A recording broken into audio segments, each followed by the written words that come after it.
Hello, everybody, and welcome to this latest edition of 4.0 and Below. I am your host, the Comic Grump, and where the hell have I been? I don't know. Where has anybody been these past few days, weeks, months? Who the hell knows? Today, we're going to start off with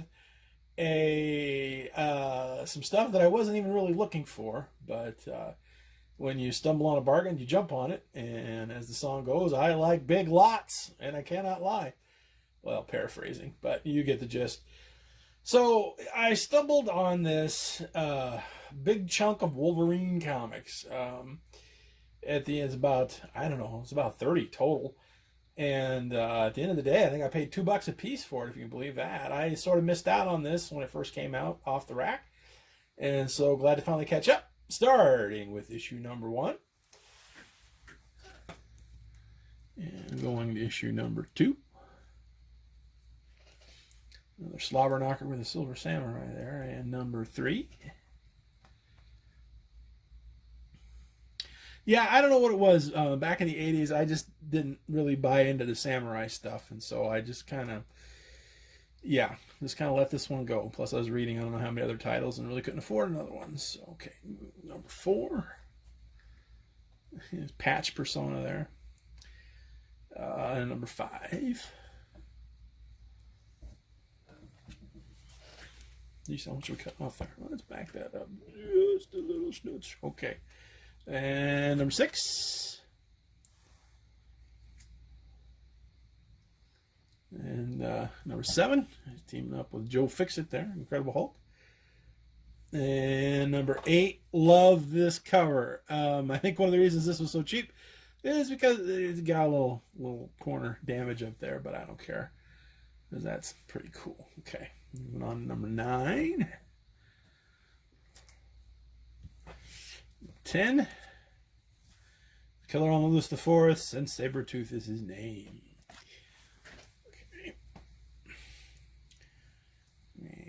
On to number 11.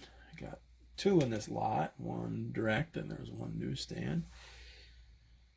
Very cool Kevin Nolan art there on the cover. Let's see, number 12. And number 13. And the Gahana Stone Affairs, 3 of 6. 14. And 15. Morbius. As of this date, I don't think Sony has any notions of ever releasing that movie again, but okay, number 16. I also love this John Byrne cover. Love it. Love that red. It's leaping right off the page there. Very cool. Number 18. Number 19. 20.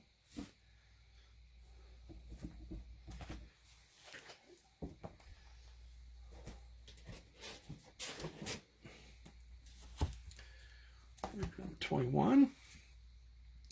Okay, so that was a solid brick, number 1 through 21 on the Wolverine, and then there's sort of hit or miss from there. I see there's also number 24. And then we jump way ahead to number 39. And number 40. And number 41.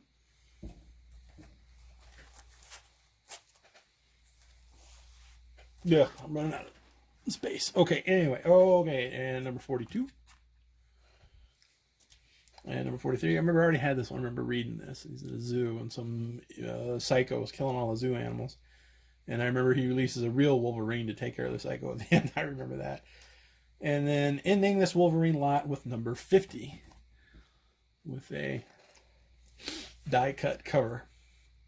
Because nothing screams 90s more than that. Alright. Next we have another lot that I've been looking for forever. But the prices have always seemed crazy. But this was another full set. That, I don't know, I might have paid a little too much money for it. But, such is obsessive collecting disorder. You down with OCD? Yeah, then you know me. Okay, starting number 1 with Spoof, The Lunatic Side of Life. Sort of a companion piece to Arg, and of course their magazine Crazy. And then number 2, of course these are spoofing things that most of you people probably won't even recognize anymore. Archie Bunker, All in the Family. And number 3, David Cassidy. Anybody else remember the Partridge Family? And this is a book. I remember seeing this cover years and years ago and could just never find what series it belonged to. And then I finally found it. It's spoof number 4 with Blacula, which is one of my all-time favorite, I guess, blaxploitation movie, if you want to call it that.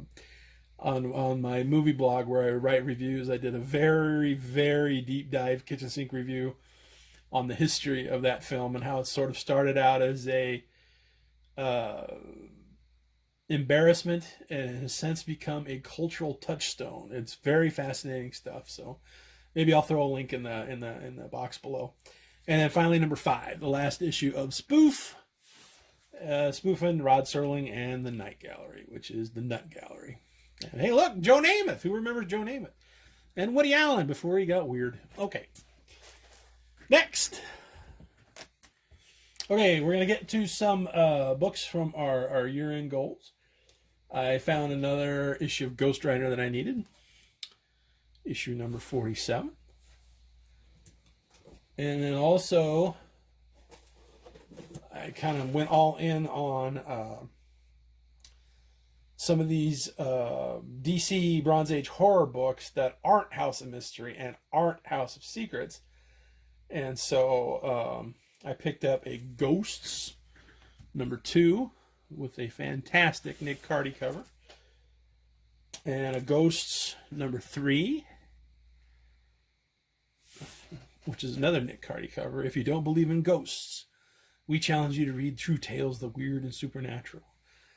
I love this stuff. Okay, and then I also picked up a Ghosts number 7, and that is a Mike Kaluta cover.